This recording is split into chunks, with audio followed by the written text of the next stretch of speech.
Clements Homebrew. Coming at ya. I got the official aroma sensor here with me. Yeah, you better believe it.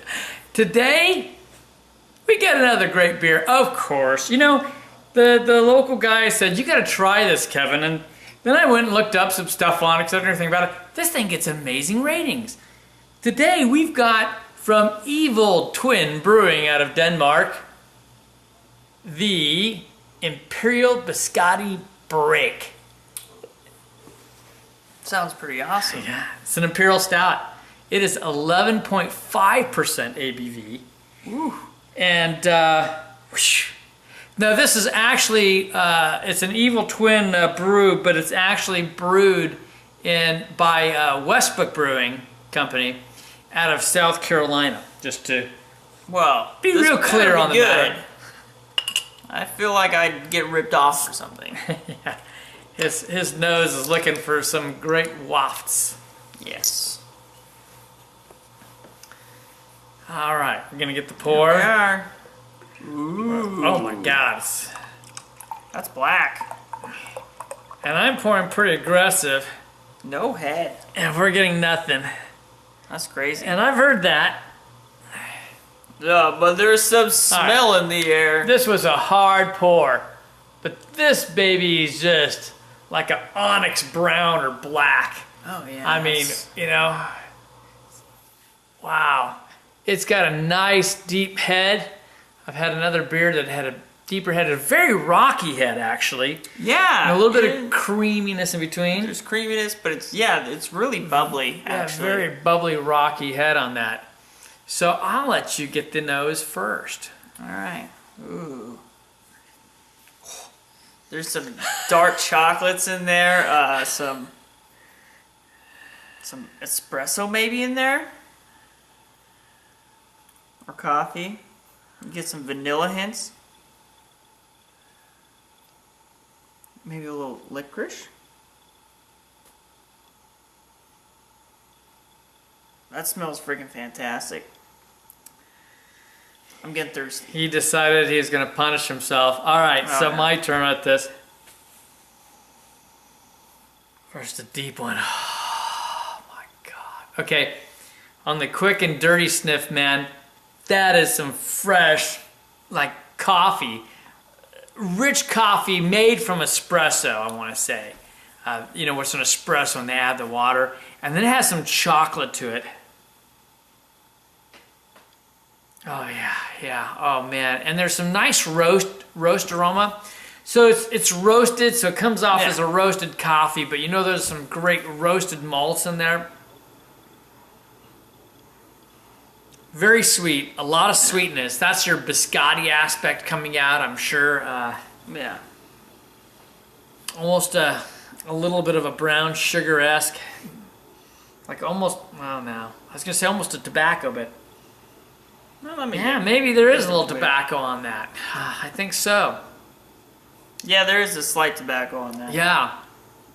And there's a bit of caramel on that, I think, too. It almost has like to me, like almost a dry smell, kind of as if it is an actual like biscotti in that way.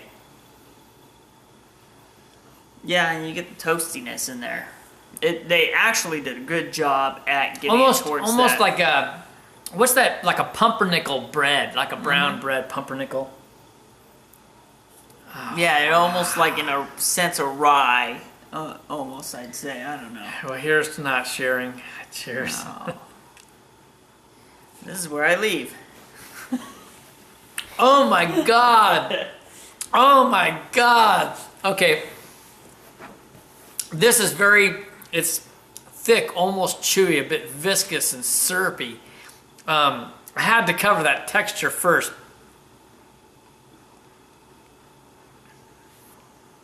It's really smooth, almost oily, real soft and supple.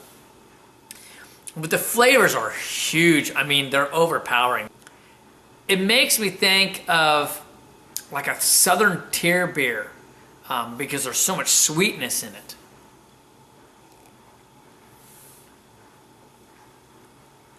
But better balanced than a Southern tier beer. And I like sweet beers. It's almost too sweet.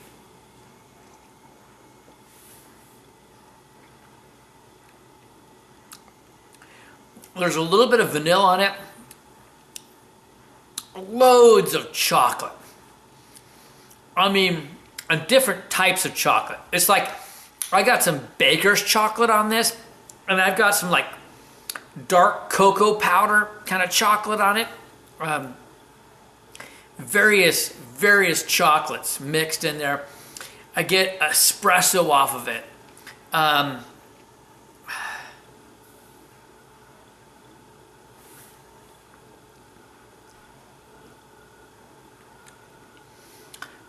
Christian said it. There's a hint of licorice.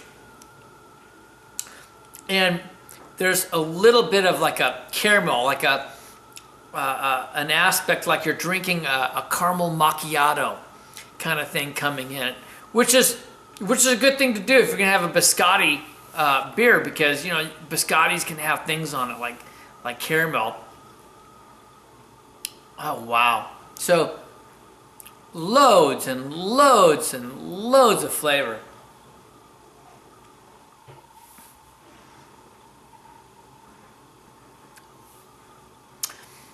If you're going to talk about biscotti break, you're talking about a very rich coffee beverage, much richer than a cappuccino with a biscotti. Wow. So this is very sweet breakfast or ultra dessert for sure. Rating's going to be tough on this one. I have to be honest. It's an Imperial Stout. I think they captured what they were going for. Almost overpowering with sweetness, if you ask me, to be really, truly honest. As good as it is, and it is really good, I think the sweetness is just almost too much, and I'm going to give it a 95. It's up there, though. I mean, it truly is. But I'm going to give it a 95 for an Imperial Stout. There are better balanced, better tasting brews out there. Again, now, as far as achieving what they're trying to do, you could rate it much higher. That's where you could get up to your 98s and whatever. Because I think they achieved the flavor that they described in the name, or they named it afterwards. Again, having a real hard time with the overall, because this is very potent, very good. I think almost too sweet. So honestly, I'm almost going to go down lower on my overall. In fact, I am going to go lower. I'm going to drop it all the way down to a 91. That puts it still in the excellent category. I would certainly enjoy this again. I would really have to choose the timing of when I have it. And at 11.5%, one thing I didn't mention is I'm not getting a lot of alcohol off of it. That's an amazing thing. I'm just not. So it's been covered with so much flavor. But wow, I think I'd have to share a bottle with like 3 people. But it's a killer beer. If you like sweets with chocolate and coffee, wow, I would say this is one to go for. I wish I had Christian to share this with me, but he's on the 90-day sobriety, or Colin. This is one to share. This is the Imperial Biscotti Break by Evil Twin Brewing out of Denmark. Folks, wow, if you got a sweet tooth, this is one you can't miss. From Clements Homebrew, cheers. Life is too short to drink cheap beer, and I will see you on the next beer review. Later.